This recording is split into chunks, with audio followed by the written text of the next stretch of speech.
All right, everybody, welcome back to Off the Clock with Greg, the now number 2 podcast in the world. We're right behind. It will never meet off stage. That's actually true. Yeah. Podcast, yeah. Okay. Guys, shout out to Offstage. For real. We are here today. We are back after our 2-week hiatus. We're here with one of our pastors at church, Greg Pinkner. Yes. He's got a podcast, Off the Stage. It's great. Greg, can you tell us a little bit about yourself? I'm Greg Pinkner. I am a teaching pastor at Fellowship Church. Let's see, I have lived in Knoxville for 20 years, but I am a Texan, and I will always be a Texan. And to everyone who says there wouldn't be a Texas without Tennessee, the only thing y'all really fought in was the Alamo when we lost. There you go. Awesome. That's fair. Well, it's so great to have Greg to have you here, and I know that Offstage is such a cool podcast, and it's helped me personally with like a lot of things and doubts I've had and questions I've had. So it's super cool to have you here. Yeah. And actually, when we started this podcast, we started it on a complete whim.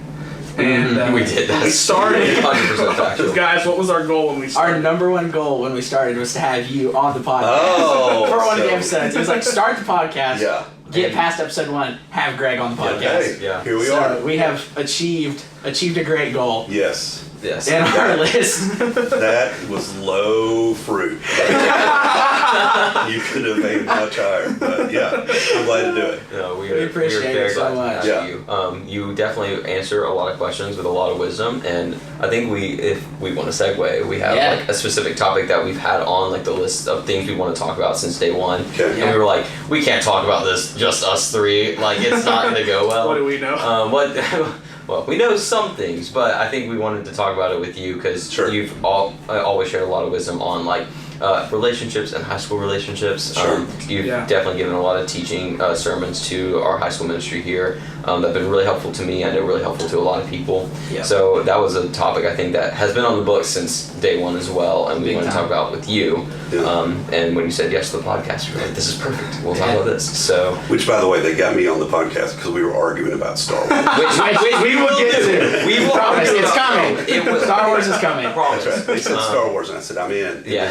Last night, I got that said, hey, and we also want to talk about, and this is the phrase, teen romances. Oh, yeah. And I said, that's a trap. They want me to say teen romances because no one said that.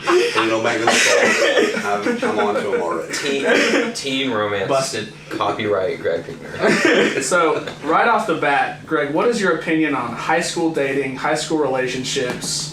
Should it be done? Like, what? What's the scoop? Listen, jumping right in. Listen, I have one piece of advice when it comes to modern dating, and it really only goes around dating apps, which are not huge in y'all's age group exactly, and that is the higher the angle of the picture, the bigger the lie. So that's my number one piece of advice for you. No, I'm just kidding. I mean, honestly, that's good advice. It's not bad. That's not bad at all. If they're shooting from the roof, there's a reason. There's a reason. So, yeah, the thing about relationships are, even though, I'll stun you now, my teenage dating years were the 80s. Which are like, does he even know what dating is? Yes, we had to court people with our horse and buggy carriages and things. But they're still fundamentally the same, right? Male, female, attraction and love is fundamentally unchanged. Yeah. How it happens, the culture around it has changed, but some things are universal. So if you're listening to the podcast and you don't go to Fellowship, you're going to say, this is the worst team alive. Why do they have this on here? Because I just tell it straight. I'm going to tell you it straight. You may not like it, but it's true, okay? So here's the thing about teenage romances. Because we have pushed out so long what it takes to become an economically independent person, right? It used to be you would get out of high school and you could be in your full-time job in a week or a year, and that's all you needed. Yeah. But because we pushed it out so much, where people have to go to school and go to training, or it's a long road for most people that aren't going to go into something like construction or great careers, but still need training. Right. It has devastated the likely outworking for life of the teenage romance. Probably 5% of people who are boyfriend and girlfriend in high school will end up getting married. Because you may go to different schools, you may go to different, all these different things. And even with the technology available, with FaceTime and all the ways that you can still say so connected today that we could, attraction is made up of proximity, shared interests, and mutual attraction. That's it. And proximity is a big one. And long-term relationships are extremely difficult. Because people don't want to believe that. They want to believe like, oh no, the stars ordained that we get together. Yeah, you having 6 classes together is why you got together. If the stars ordained your classes, that's fine. But it just doesn't work. It's just like your friendships. And let me go ahead and blow the whistle now. You're going to have 2, 3, 5 lifelong friends. Yeah. Right, that are your friends for life. Everybody else is going to flow in and out. They're going to flow in and out, even with today's ability to communicate those things, because friendships are proximity, shared interests, and compatible personalities. That's all it is. Yeah.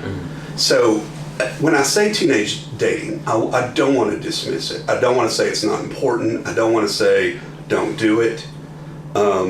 But I do want to say go into it very smart. And part of going into a relationship very smart is realizing, is this something that's going to last? Sure. How much do I want to invest in it? You guys are all at the end of high school ages, right? Yep. And you've seen the seniors before you, or you're a senior and you're juniors. No, we're both seniors. Okay. We're going to UT in the fall. Okay. I'm a junior. You're junior. Okay. So you've seen the breakup that happens at the end of the senior year. Yes, right. Yeah. Like, I'm going to this school and you're going to this school. I guess we should break up. And it's devastating for people. Yeah. But it happens, and everybody watches it happen and pretends that's not going to be them. It could be, it could not be. Sure. But that would be the number one thing I would say, is understand where you are, what you want to do, and are those things compatible with a long-term relationship? Yeah, that's so good. I think a question that I have, kind of based off all the proximity stuff, and you mentioned like with today's world, with like the technology, we can say really interconnected, sure, like as people. And I think my question is for like long distance relationships, like how do you navigate, or how would you recommend navigating proximity with technology? Because I feel like technology has definitely changed the game in a lot of ways. Sure. For like relationships. I know I talked to my dad, and he's like, yeah, in the 80s we used to like phone call, and yes, like there was one and he was telling me this the other day. He's like, there's one phone in the house, and if your girlfriend calls you, your dad can pick up and have a whole conversation with her before you get downstairs, and like that's just so different, because like 100%. Yeah, like even like us having our individual phones at like in our teenage years like completely changes the game. Sure. And then there's all these apps like you were saying, and then there's all like FaceTime and Snapchat and like all sorts of ways of sending pictures and other types of messages. Right. So like I guess like my question is, it goes a little beyond like proximity too. Sure. Like how do you almost use technology for the benefit of relationships, and where do you go too far? Like is there a line, an obvious line? Well, yeah, there's a lot of things like that. Yeah. So the problem with technology is that it replicates what is human, right? Everyone knows, just from their friendships, you can laugh and share funny jokes and do hilarious stuff on FaceTime or whatever. Sure. You can send each other ridiculous videos or pictures and things like that. Right. But nothing beats just hanging out in a room and laughing together. Sure. Yeah. Right? So the same thing is true with romance. You can stay very connected, you can share things, but you won't replace the hanging out together. It won't. You won't get into the conversations you could get into. You won't see their reactions. Mm-hmm. Yeah. So there's a lot of that. I think technology can be great because it can share. You can build your intimacy through the things you like. Yeah. By sharing them. Now, obviously, technology can go horribly wrong when you get into Right. Very true. when you sexting, things like that is going to last forever, right?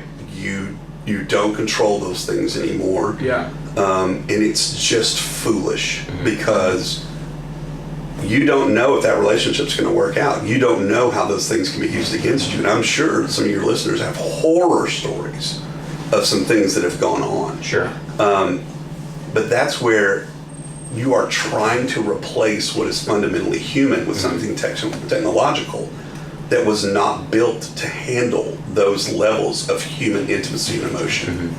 So that's where it becomes foreign. When you talk about the challenges to you guys' generation, it is that you are the digital natives, and the digital natives have some ways in which their experience is warped to the technological world. And I think that there's some very good in that. You can meet people you would never meet. Absolutely. You're playing Madden or whatever, whatever it is. But you can also meet a whole lot of terrible people. And the good it brings, anything, the good it brings is equivalent to the bad it brings. Always. Nothing is ever all good. The potential of something is always dual-sided. So I would say that technology's blessings come with equal amount of curses. So that's what I would say. I definitely agree with that. I think those are all like really good words, and I think you and I would both agree like you gotta leave a relationship in person, right? And I think a chronic problem of technology too is like how depersonalized it's become. Like texting, for example, it's just words on the screen. It's just like reading a book, and like you can never fully capture like vocal inflection or tone or facial expressions and emotions. Like, and even phone calls are still depersonalized because like you aren't really talking like face to face. You can't see the reaction, and even FaceTime is like you're trying to make yourself look good, better than you actually are, and like you're not in the same room. So like there's always gonna be depersonalization to that I think like can really create almost a depersonalized relationship if your relationship is built on that. So where are some good boundaries like with texting? Because I know for me that's like one that like I tend to over text or whatever in a relationship. So what are good boundaries to set for that? Do you have anything on that? So I think part of the boundaries you need to think through when you're dealing with the ways you can instantly communicate to anybody at all time is how important alone time is and important separation is at some points. So, even in a marriage that's very close, there's girls' nights, there's boys' nights, those kind of things. And, I would say the number one conflict in teenage relationships that I saw as a teenager and as a youth pastor forever, which let's just talk about the horror that all those students with me as their youth pastor, but was when one person couldn't respect the other person's need for autonomy and for time with friends. Absolutely. The more you are in a relationship that the other person's going, no, you are with me all the time, you're communicating with me all the time, the more unhealthy that relationship is. And that's not just for technology, that's just that's general. true. That's just true. And so the thing I would say about texting is being able to navigate, understanding what a person is like. I do not want 50 texts a minute from you. I do not want stream of consciousness. And here's the thing is I think a lot of teenagers would hear me say that and go, we're not going to sit down and have a stupid conversation about how much we should text each other. Well, then you're not ready for an adult relationship. Like that's what adult relationships are, is talking through things and going, hey, do you feel swarmed with texts from me? Do you want to say, hey, after this time, don't text me? Or on Friday night, don't text me, or whatever. I'm making something up. But, So those are a couple things I would say. Yeah. Yeah. No, it's all really good. Thank you so much. Yeah. I feel like that helps me. I'm a super huge hypocrite too when I talk about texting girls. I'm like, yeah, it has chronic problems. I'm probably gonna go text a girl after this or something. You know, like, Right. like, I don't know how much do I really follow it, but it is really good to think about and stuff I still need to implement in my life. Well, there's a difference between the talking stage and all that kind of stuff where you're both excited to talk to each other. Sure. And when you're into a relationship, you're going to settle into a pattern. And the hardest thing about relationships are you go from the talking stage where everybody's excited to the established section of your relationship where the excitement starts dying off. And people think, well, that means we don't like each other anymore. Right. And that's not true. The truth of a relationship is that established part. Yeah. But you will establish bad habits in your talking part. Oh, okay. And so to be able to come back and go, we were doing this while we were excited in the talking stage, but now we've been boyfriend and girlfriend for a year, or 6 months or 3 months. Now we need to just really figure out what are the real rhythms of our life look like. Right. So understanding that is big. Yeah. Well, and I think consistent updates, sorry to cut you off, on that is really helpful too, consistently talking about that because life changes, schedules change, stuff changes, so I don't know, I think that's something too, I need to keep in mind. Yeah. So kind of just watching yourself and being aware and, guarding yourself and stuff, what are some obvious, could be funny, could be serious, some obvious red flags Yeah. that somebody's either not ready for a relationship or shouldn't be in a relationship or slow down or whatever that is? Sure. That they are killing puppies. If they are in any way torturing small animals, I would say orange flag. I would say, let's just check this out for a little bit. Make sure what we know we're seeing. And no.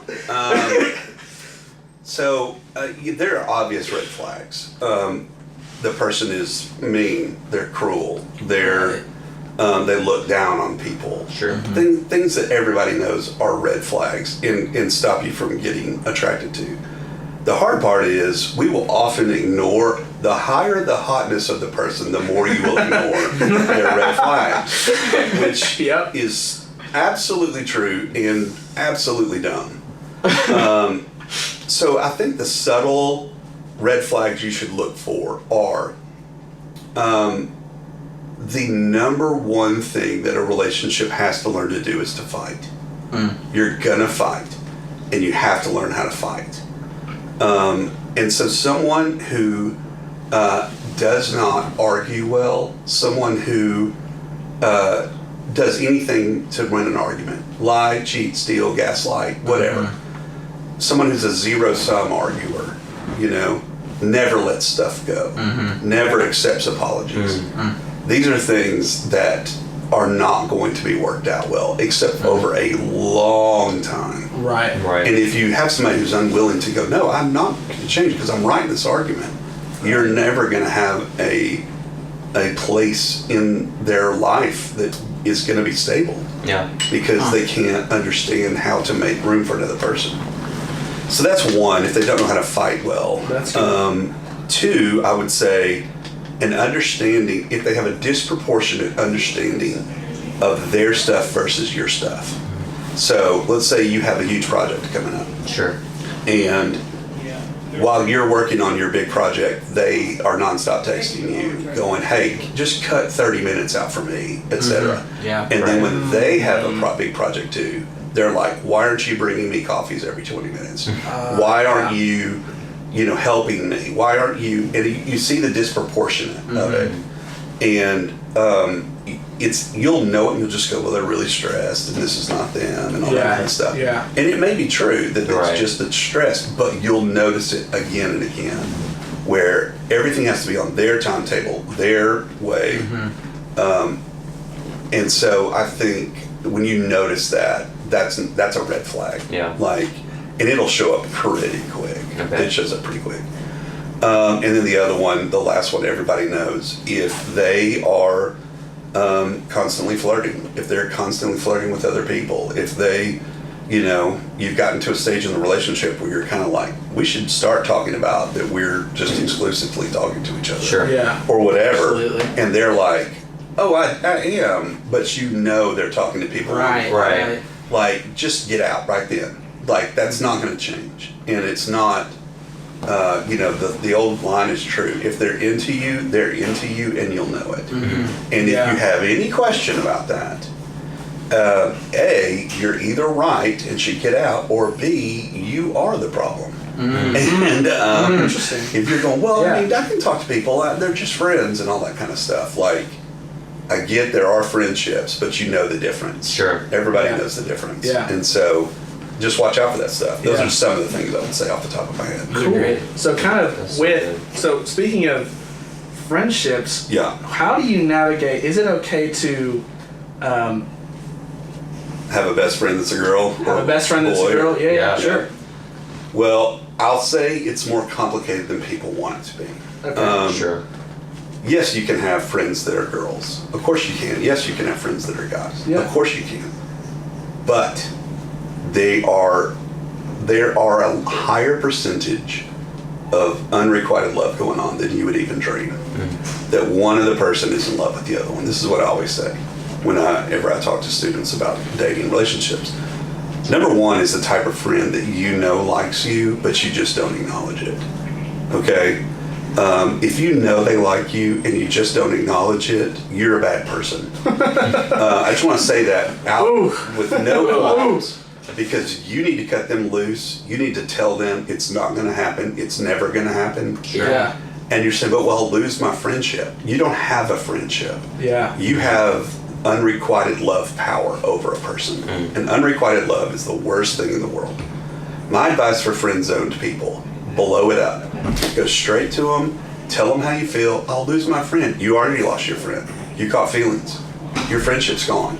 You need to blow it up. Then, if it could work out, if it doesn't work out, then you can move on and reestablish your friendship at a later time. Absolutely. But you have to get over the feelings. Yeah. So just don't play the long game of torturing yourself. Absolutely. And if you know that somebody is in you, if you are the friend zone placer, and at any point you're kind of going, well, I've always got so and so, like you are going to hell. Like you are. So. You know, You that's heard it here. Yeah, that's in the Bible somewhere. I could probably find it. It's in Romans, I'm Yeah, sure. it's Romans. It's in Romans. Romans has everything. Second teaching. So yeah, 220. yeah. So no, it's the worst to think I've got this power of this person. I take advantage of them, and I know it. Like seriously, grow up. Like seriously, move on. Yeah. So I think you have to be very honest about feelings, and I don't think everybody is. Yeah. But if you are, and part of that is checking on each other. Hey, you're not catching feelings, are you? We're just friends, right? Yes, we're just friends. Okay. So that at least you're communicating. Because if it's not you that has feelings, you need to consider that it's probably them. Yeah. And you need to be honest. And you just need to keep asking them and giving them an out of going, yes, I do.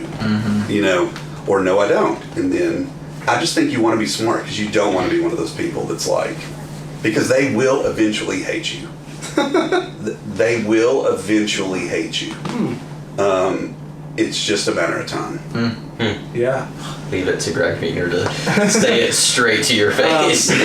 So, Oh, man. what about, kind of talk about, is it okay to date people your friends have dated or your friends have been interested in, or what happens if you break up and then they're in your friends and they're in your friend? Yeah, if you break the code.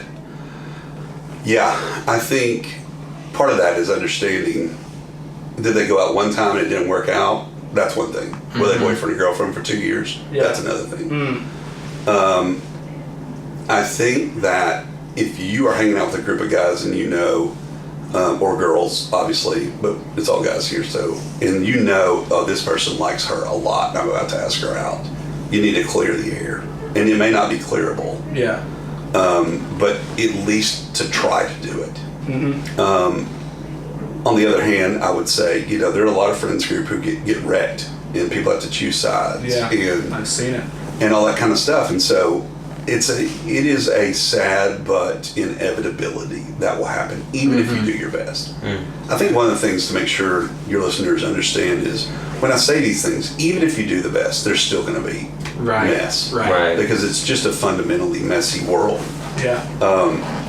The only thing you can do are the things you can do, and so trying to talk to somebody about it before, trying to make sure if you break up with somebody that you are not going to be the one who says, no, you only hang out with me now. Nobody can hang out with them. Yeah. To understand, like, I can't control my other friends' lives because we broke up. Yeah. Right. But I think a lot of friends group get into that, Sure. If there's cheating, of course, obviously it happens. Yeah. And if it's a bad breakup, then it happens. And so trying to understand, no, of course you can hang out with them. Yeah. But as long as you still hang out with me. Right. And realize, don't try to get all your friends on your side. You're going to find out if you're wrong. Yeah. Yeah. It's just true. Yeah. Oh, that's true. Y'all have any other questions on this whole topic? I don't know. What about Luke and Leia kissing? Let's talk about that. Yeah, so Transition. here's a segue, actually. What about dating my brother or sister? No. That's gonna be a no. That's a no. Even if you were adopted out, you should still know. And no. Amen. Get a genetic test before you date anybody. We're cousins, or we brother and sister. That's a stipulation. I'm not sure how many people would go along with that one. On the first day, hey, you gotta get a genetic test. cheek swab. We get the cheek swab. Is that a red flag or is That's a red flag. On the first date, Yeah. But if it's like the second or third, it's off. Don't Yeah.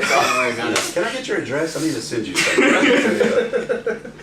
It's a cheek swab. So I guess that brings us to our The reason question for the reason that this episode is happening. That's right. Can we take the viewers on a little like flashback journey of We like can. We how- should. how Go Greg- for it. We should. So Greg and I feel like Greg was teaching in HSM one night in Yes. our high school ministries. And I It was like, May 4th.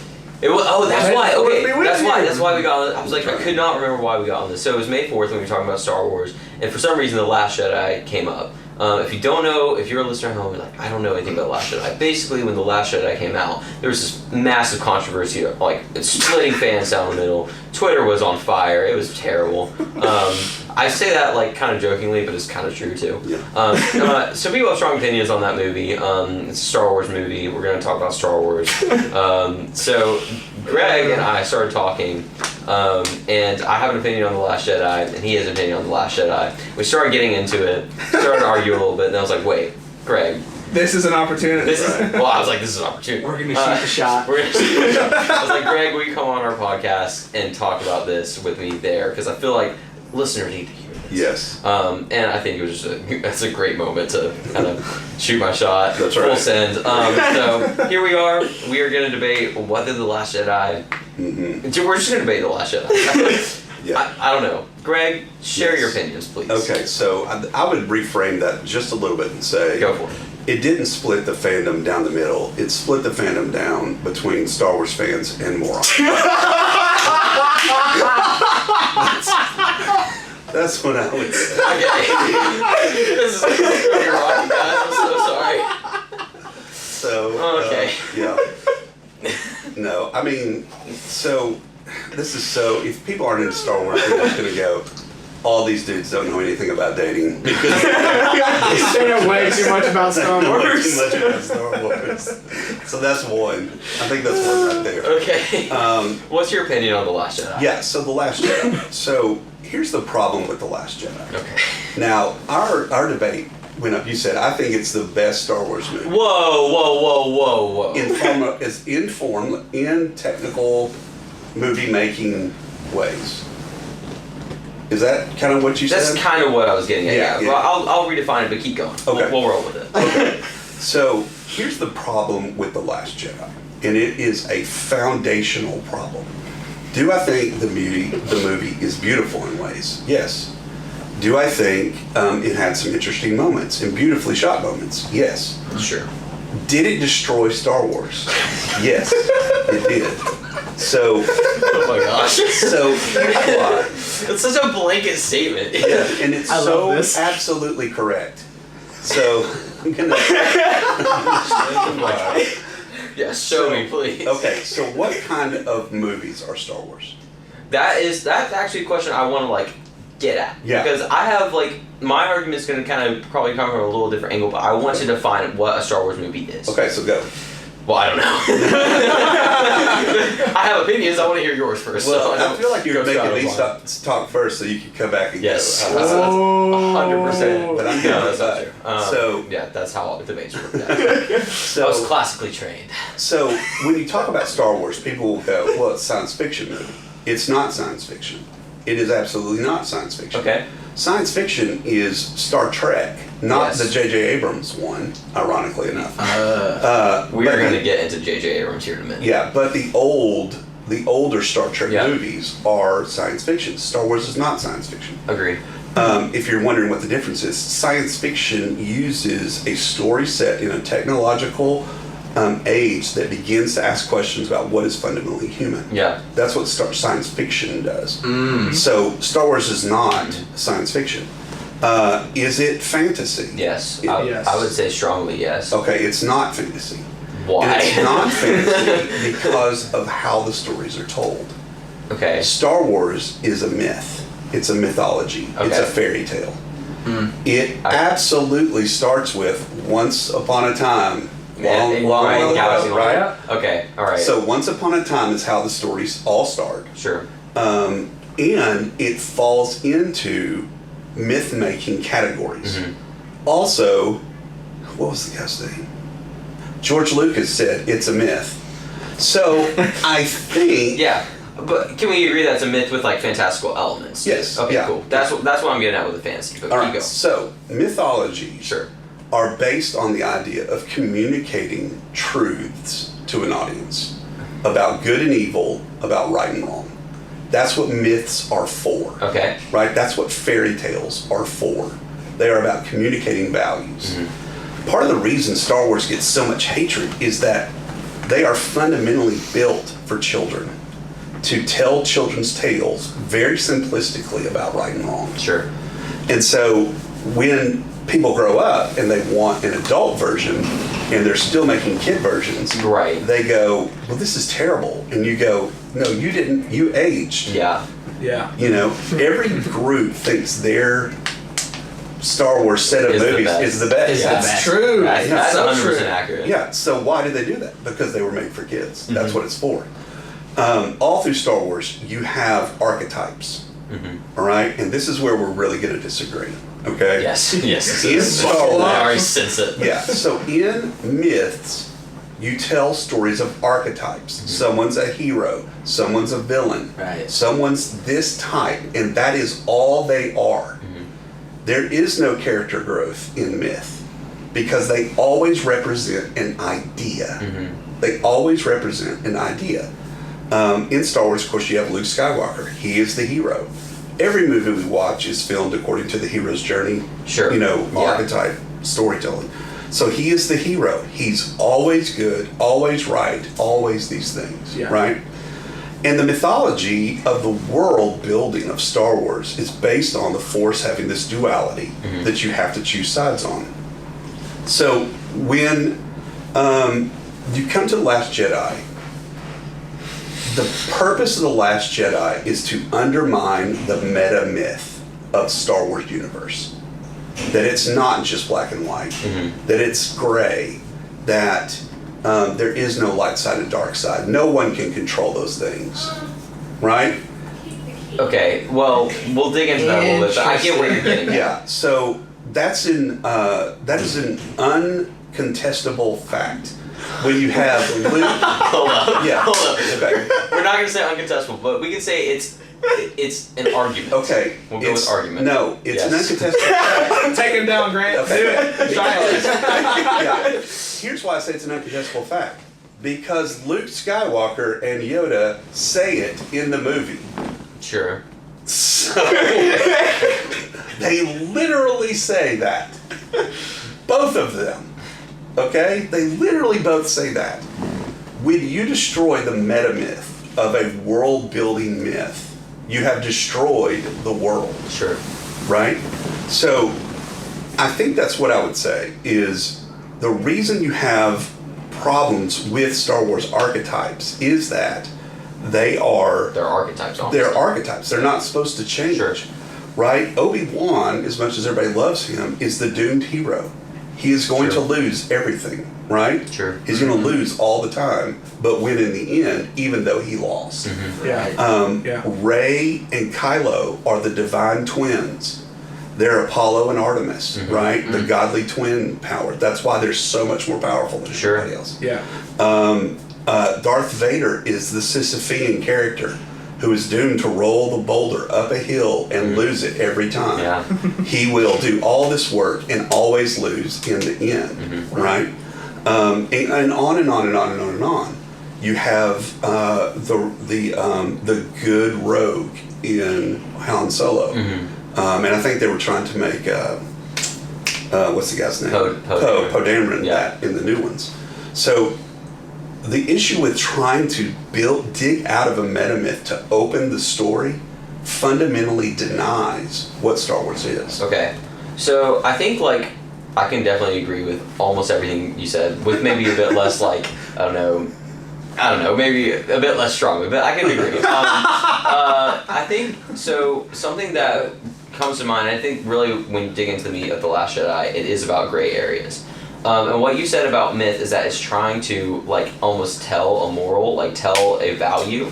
And I think that almost the value of there are going to be more gray areas than initially anticipated. That is a value in and of itself. So I would almost say that what The Last Jedi does, even though as a Star Wars movie, like as what we would probably define as a Star Wars movie, it starts to undermine itself. It starts to undermine the universe. I think as a movie and as almost something trying to like tell a moral and portray a moral, I think it does a really good job of portraying the fact that there are gray areas in war, in life, in good and evil. It's not always all good. It's not always all evil. But at the beginning of the movie and at the end of the movie, Rey's still good. She's good at the end, having gone through a character progression. Kylo is still good, or still bad at the beginning, and bad at the end. So like, or at least on the dark side. So I feel like there's still some of that. Like, if they're still the same, even though they went through a change. But I also think that what the movie does really well is bring out there are gray areas in war, in life, and that's okay. But you have to really dig into that. So that's going to be probably my argument, is that it still upholds the myth, even though it kind of also fights against other, like, almost the other morals that the other Star Wars movies are trying to tell. Yeah, and that's the exact point. You can't undermine all the other movies. It's fine if they made a standalone movie. Yeah. About, whatever, the earlier Jedi Knights and these kind of things. But it's in the Skywalker story. Sure. You can't undermine the Skywalker story. You say Rey's still good, Kylo's still bad, but Luke Skywalker has totally fallen off the map. Yeah. He has absolutely, totally, and completely lost every part of what he was. Sure. But I feel like he lost it with good reason. Like... No, but that's not the point of the myth. I understand, and I agree, and that's why I'm saying it's not a good Star Wars movie, but my argument is more that it's a good movie. And I feel like that's where you and I disagree, is like, you think it's just a bad movie in general, at least for the most part, and I would venture to say, like, there are good Star Wars elements in it. Like, there are still things that uphold the Star Wars universe and the Star Wars field, but I also think, like, as a movie, it accomplishes what it set out to accomplish, and it does it well. So that's going to be more of my argument. Well, yeah, you're saying this was a great movie that did its job well. Its job was to destroy Star Wars. Okay, so here's the So is it a great movie or a great Star Wars movie? Like, which one is the question? Well, that is the question, isn't it? Which one is the question? I don't know. I think like we can probably both agree that as a Star Wars movie, it's not the best one. It's probably on the bottom tier. But I as think a you movie, would say, I think I would say say pretty clear. I It's would- horrible. I'm trying to like sugarcoat this, But I think also like as a movie, I would say it's a good movie, like fundamentally, objectively good on a storytelling and cinematic like basis. And I have reasons why if you really want to dig into that. Yeah, I would say it's a good movie in its execution. Okay. But a terrible movie in the storytelling. So you think if the rest of Star Wars didn't exist and it was just that movie, would it be a pretty good movie? No. Dang it. That's what I was trying to win. Because you can't take it out. Sure. It's part of the Skywalker saga. Sure. You Right. can't take it out. Yeah. And so, as it's part of the Skywalker saga, there are ways you could use mythology in its ways to bring out the questions you want to ask, right? Without undermining the metamyth. Okay. That's a superior storytelling. Sure. Because then you have shown the grays you want to show while not undermining the entire world that it appears in. So how would you have rather him? Okay, we might need to dig in a little bit. Sure. And here's another question I have. Was Rian Johnson, who directed The Last Jedi and wrote it, set up for failure by J.J. Abrams? No, he Why? was not. Because, first of all, they should have just hired one guy to make all three of them. That's true. We can all agree on that. Yeah. So it's very hard to pull somebody's, It was a terrible move on Disney's part. Sorry, Yeah. I'm going to poop on Disney. Yeah. The entirety of Disney now. This is a first. yeah. No, it's not. Continue. So, you think people have tuned out by this time? There's like 6 guys listening. It doesn't And maybe matter. one. Nah. Well, we only have about 8 listeners. Okay. That's a running joke. Sorry. Okay. Continue. Okay, so that's one thing. I think J.J. Abrams made a very safe, very down the middle Star Wars movie with Yes. The Force Awakens, Yes. right? He did exactly what he was supposed to do. And I feel like he did it well. Yes, he just retold the first movie. Yes, the he first New Hope movie. He did. Which is fine. He just was trying to introduce that. He was trying to Almost revive Star Wars. right, and then plant the seeds for 3 or 4 storylines that could be moved out. Yep. Who are Rey's parents? Why is she so powerful in the Force? Right. All these kind of things that could have been played out. So, The Last Jedi snapped down on that by going, "You're a nobody. You are Sure. a nobody. You're nobody's parents." Which Johnson is trying to say, see, anybody can be a Jedi. Yeah. Anybody can be powerful in the Force. Which I feel like, I'm going to go back to myth. I feel like Okay. is a decent moral that like you can make something of yourself if you come from nothing. Like which is a very American thing too. Right. But I feel like that is a good moral that a lot of people do try to follow. Is like you can come from nothing and still be something. Well, yeah, it can be, but they had already done that with Luke Skywalker.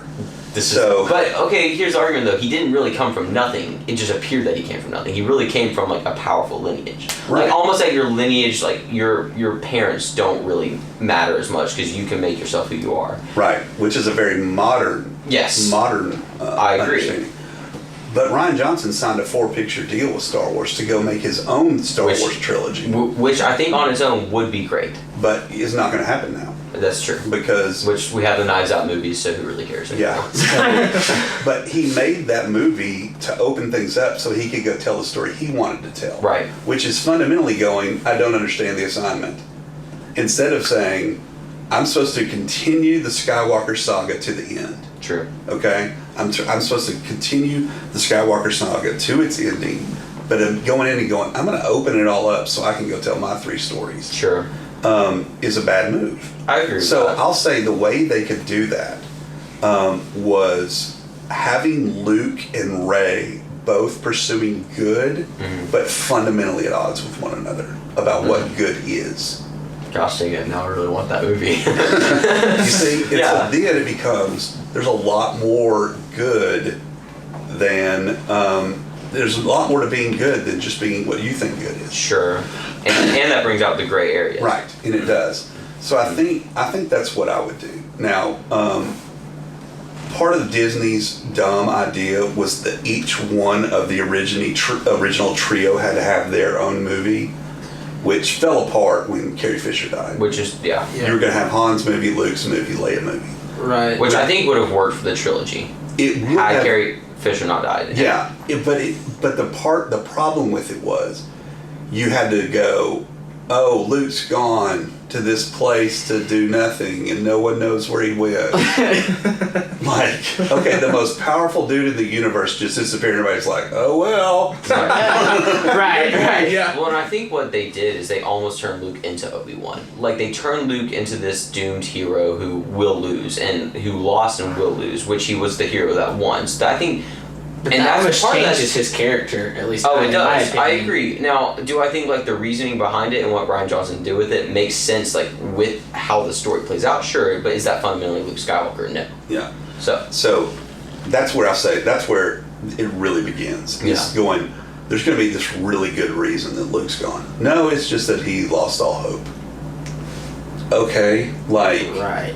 that's what doesn't make sense. Sure. Like, so anyway, I think Ryan Johnson's a great director. I think I've loved his movies. I massively respect him, Ryan Johnson. Yeah. And for any reason you're listening, I love your work. Please come on my podcast. No, I'm just kidding. Sort of. Kids. Yeah. So I think he's made good movies. I think that the undermining of the Star Wars universe is the unforgivable sin. You can't make something that undermines itself and say it stands on its own. Right. Where does it stand? It eroded the ground underneath it. Sure. So, what did you think about the other two ones, like The Force Awakens and The Rise of Skywalker? What are your opinions on those two movies? I think The Force Awakens was exactly what it was supposed to be. Yeah. It was I good. agree. Yeah. It carried out. It carried out the arc of here's what's going on. But even it was a bad foundation of going, why is Leia out fighting this thing by herself? Right. And they never explained it. They never explained who the Knights of Ren were. They never They never even really brought them in. They never which brought them disappointed in. me because Yeah. it was like such a build up, even in the trailers. It always had that scene would flash to, and then they they wouldn't show them, and then finally in the last one they went, oh, and Kylo killed them all. And this random right. Yeah. So they're fine. We got all. So I think a problem fundamentally with the Rise of Skywalker is one, Carrie Fisher's passing, which I think they made the best of that bad situation. Sure. Like they did what they could, and they respected her, which was awesome. I think too, like partially because of The Last Jedi, J.J. Abrams had to tie up loose ends, and he is often not a filmmaker who is good at telling complete stories. Right. I think he's good at setting up cool movies and doing cool action stuff. Think of Mission Impossible 3. Yeah. Think of Lost. Like all these stuff. But he's not known for sticking the landing, and they hired him to stick the landing with loose ends that weren't carried on, which I would agree with. So I think then the last movie feels really rushed. It was overlong. And it ended 4 times. It ended 4 times, which is a Return of the King thing, but whatever. I think I don't know. I think he was almost set up for failure by himself and by Ryan Johnson, because I think also stylistically and storytelling wise they're such opposite directors, which I think is just Lucasfilm's fault for hey, let's hire 3 different directors because Ryan Johnson made Looper, which they didn't actually watch. So well, and then so many things in Last Jedi, you can fly starships at light speed through things and destroy them. Why didn't they do that to the Death Star? That would have been so much easier. Sure. It's just stuff like that you're going, that was a cool scene, but then everything in every movie doesn't make sense. Right. Yeah. Right. I would agree with that, but then I would also say Rise of Skywalker does that because they're Rey and Kylo are just force flying and force healing at whenever, which they're crazy. It doesn't make sense in universe either because they just are learning. Which is just a problem I think in general with the trilogy, but and the idea that you're supposed to transfer from that is that you have a Palpatine and a Skywalker that are convergences in the Force, so they have more power than anybody ever did together. Yeah. But when Kylo dies, she should be way just downgraded in power, and she was not. Does that make sense? Yes. Because she doesn't have that convergence anymore. Yeah. Again, to the 2 people listening who are into this, that's fine.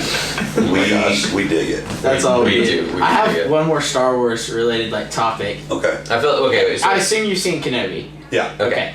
So I have kind of 2 questions. First off, what was your opinion just on the series, and then also about Hayden Christensen? And I know he is hated by some, by most, I would say, even as Anakin. But with the Kenobi series. So I feel like the prequels suffered from a lack of chemistry between Hayden Christensen and Natalie Portman, which was supposed to be electric, and it wasn't. It just wasn't. Not in any way. Yeah. I think Ewan McGregor radiated Obi-Wan really well in the prequels. He was arguably the best part of the prequels. Oh yeah, he was the only good part. You know, like, character-wise. I mean, Yeah, like, right. Acting. I don't know. We like Jar Jar too. I'm just kidding. These are the jokes, kid. I just had a small stroke. Okay. Anyway, so Oh man. so there were, and of course the lightsaber fights were just epic. So Yeah, cool. that's true. They were just epic. Top tier. Nobody's had fights that good. No. Not even in the Not new in- ones. They just like. Not even the it new was ones. They horrible. did. Yeah, Oh yeah. they didn't go that hard. It's crazy. So I think Hayden Christensen got saddled with bad George Lucas dialogue. And True. Lucas is not a Right. great director. No. He's not. You know, everybody's talked about it. Lucas is a absolutely unbelievable Mount Rushmore of filmmaking. World building. Not world building. The process of movie making. Sure. Like, if you don't understand the impact that George Lucas has had on filmmaking, you just are lost. Yeah, that's Right. Skywalker sound, Industrial Light and It Magic, was all revolutionary. all that Yeah. stuff. And it's still what they use today. Yeah, like it's still like the stuff he built. Like even if it hasn't aged well since the Yeah. prequels, like it paved a way for the stuff you see today. Yeah, well, he started Pixar and Yeah. sold it to Steve Jobs. Yeah. Like, anything you think of, it's him. The way movies sound today Yeah. came from THX, which Yeah. was him. Which was him. Like, so, the story, again, you had the same thing. There was a lot of stuff that didn't make sense. The introduction of midichlorians was dumb. I agree. Because it took the mystical and made it biological. Right. And so, there was so many things that were just hard to deal with in the prequels. Having said that, I feel like you can't judge Natalie Portman or Hayden Christensen on the material they had. I agree. Because if George Lucas, like my thing is people talk about how bad an actor he is or whatever, I feel like Hayden Christensen was playing what George Lucas wanted him to play, because if he wasn't, then George could have just fired him and got somebody else. Yes, that's true, but he also was bad at some things. He was just bad at some but things. Yeah. you know, he'd also only done like a couple movies, only had like one really, you know, one breakout movie which I'd seen and he was actually really good in. Yeah. But like he hadn't done a ton of acting, and now he's thrown into like the biggest blockbuster Right, ever. and that's where that's been the Star Wars tradition. You Right. get these nobodies and put them in movies, and then boom, They're stars. So Lucas went, let's do it again, and the only people that worked were people like Qui-Gon and Obi-Wan, who were these great actors, Right. who took the roles. Even Mace Windu in some ways. Which is what he did with Harrison Ford and Alec Guinness in the original trilogy. Right. Like experienced actors. Well, Harrison Ford, Had done maybe a couple movies. like Harrison Ford had done American Graffiti. Yeah, that's it. And that's really it. And the only reason he got the job is because he was helping do some work for George Lucas. And then they kept bringing in dudes to read for Han Solo, and none of them could do it. And finally, Better than let's Harrison. just get the Carpenter dude. Yeah. So, But Alec Guinness Worked had out won an well for Oscar, him. and he was actually yeah, established. Alex Guinness was the score there. But Facts. so I excuse Hayden Christensen from a lot of things. Yeah. In Obi-Wan, I would criticize Obi-Wan for not having more Darth Vader. That's bold. Not necessarily from fighting, but the internal work of what he's doing. Right. Instead, they put all of that on the Inquisitor. I can't remember her name. I don't either. Me neither. I think they want to use her as a franchisee at some point. But I feel like you took a lot of things away from where we could see Vader ramp up, and you could see what he's become, because now he has a chance to catch Obi-Wan. Yeah. Does that make sense? Oh, yeah. They lost so much of the tension. I'll also say the ending scene, if you haven't seen it, spoilers, Sorry.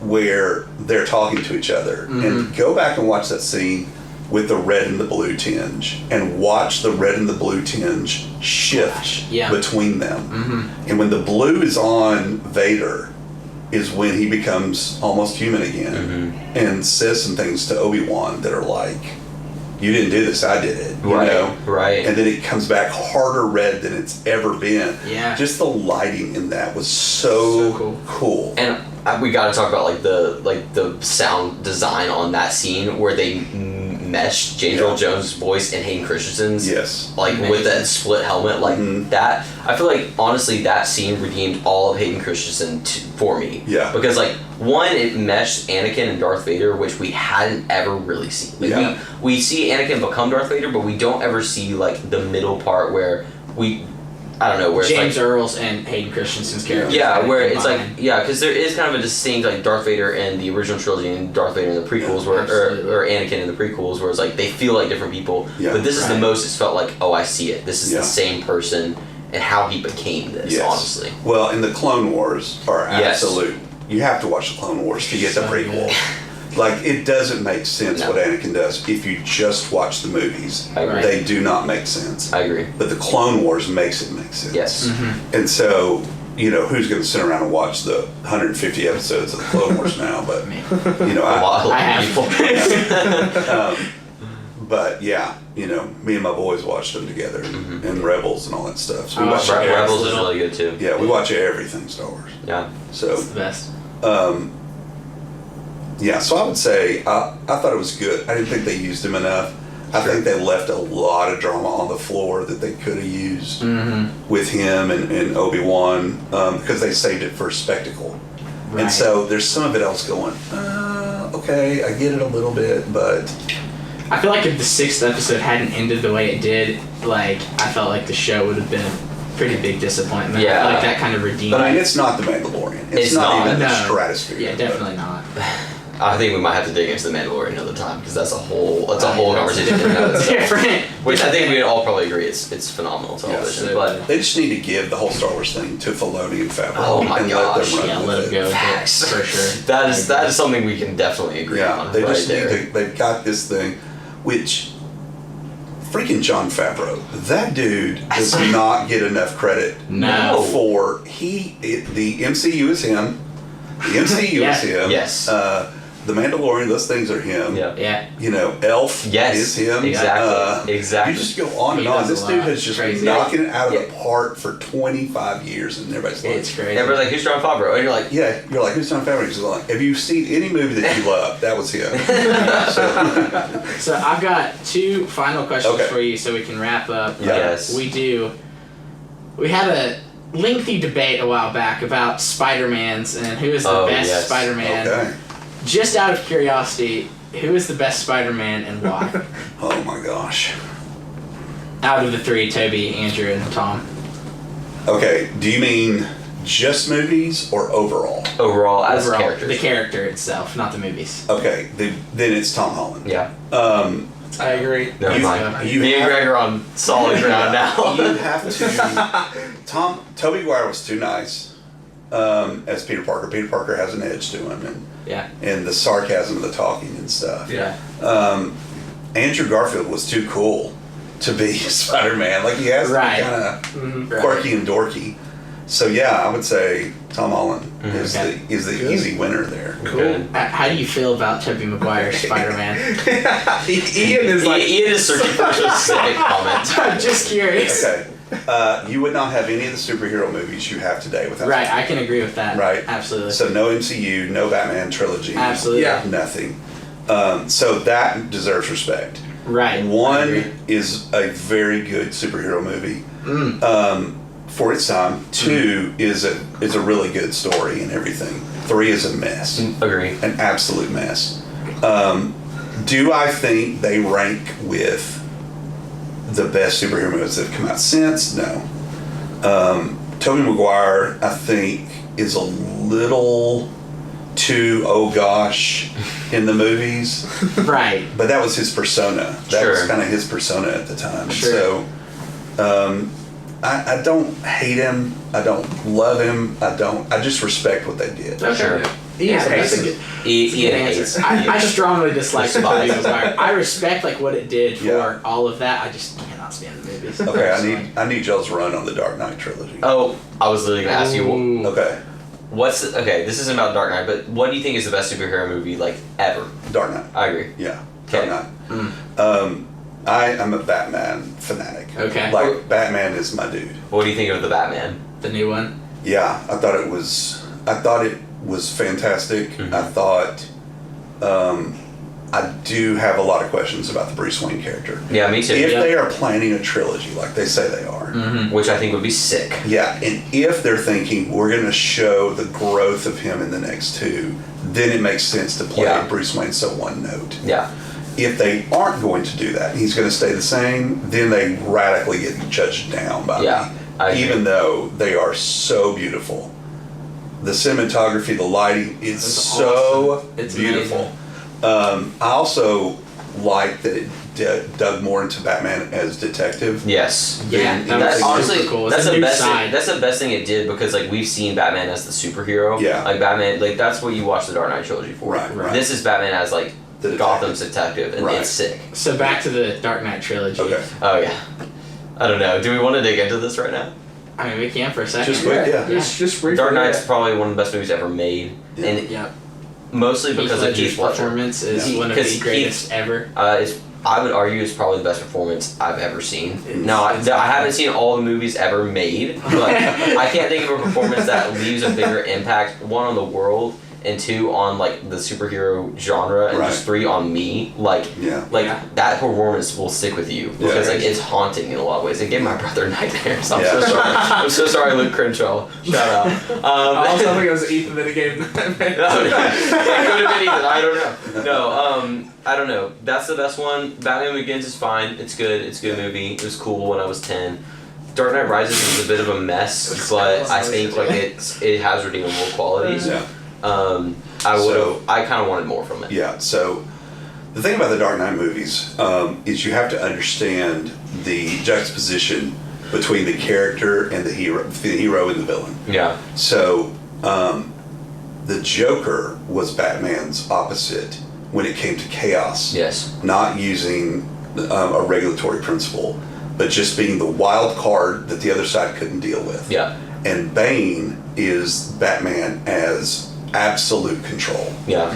And so I think a lot of people misunderstood what Nolan was doing with the Bane character of going, no, there's going to be absolute order, absolute this. And that's kind of what Batman's trying to do. Right. And so you have to play the juxtapositions out. Yeah. Where, especially in 3, where Selena Kyle is that agent of chaos. Yeah. Yeah. And so, and him letting go of it all to be with her at the end is this symbolic of, I'm not going to be the Joker, I'm not going to be Bane, He's gonna be himself. I'm going to be myself. So, I like The Dark Knight Rises. It's not the best one, I don't think. I think it's third. I mean, how do you follow up The Dark Knight? Yeah, Like, and that's the other part of it. Who Right, could you do can't. that? You can't come after that. You can't. It's But crazy. it has some of the best lines in the whole trilogy. That's like, true. you want to hear a discussion about America in 2 sentences. It's when Bane tells Batman, peace has cost you your strength. You were defeated by victory. Yeah. If you think about that in America, you go, there it is. Yeah. Yeah. Seriously. That's good. I hadn't thought about that. That's crazy. Yeah. Yeah. Batman Begins, I really enjoyed that one personally. I think The Dark Knight is the best one. Yeah. But I really enjoyed Batman Begins as well. But the whole trilogy is so good. Yeah. What about you? I haven't seen any of them, not gonna lie. Aiden! Are you serious? Y'all need to get your house in order. No, Oh my gosh! so I have like Peace a, has cost us I have- victory. I have a weird relationship with movies, so I enjoy movies, but sometimes I'm just like, man, I don't want to like take 3 hours, 2 hours of my day and just go watch a movie. But You know what you I'm saying? have to with at least The Dark. Yeah. I mean, that I need to trilogy's watch worth it, it. but I don't know. Definitely. All right, last question. Okay, so this one is from Spencer. Greg's done. Greg's done. This is Spencer's question. Yes, it is. Oh lord. He wanted to have us ask you about the metric system and versus the U.S. system of measurement. Okay. Do you think we should switch? To the metric system. Yes. There are lots of reasons I can answer that question. The only one I'll do is there are 2 systems in the world of measurement, and only one of them's been to the moon. Dang. There it is. So You just mic There it drop on is. everybody. Oh no! no, I think we clearly need to switch to the metric system. It's superior in every way except temperature. Temperature Celsius is terrible. Yes, it is. It's great for water, Right. but it doesn't have a nuance to it that Fahrenheit does. Yeah. So I think, we should switch because it's a superior system. It just is. Yeah, I agree with that. I mean, you can't really argue. It makes so much more sense. You heard it here US measurement. first, folks. Yeah. Guys, Go start turning your rulers the other way. thank you for tuning in to another episode of Off the Clock. Greg, thank you for being here. Thank you for being here. Thank Absolutely. you. It was great. So We'll see y'all later. Yep. All right. Peace.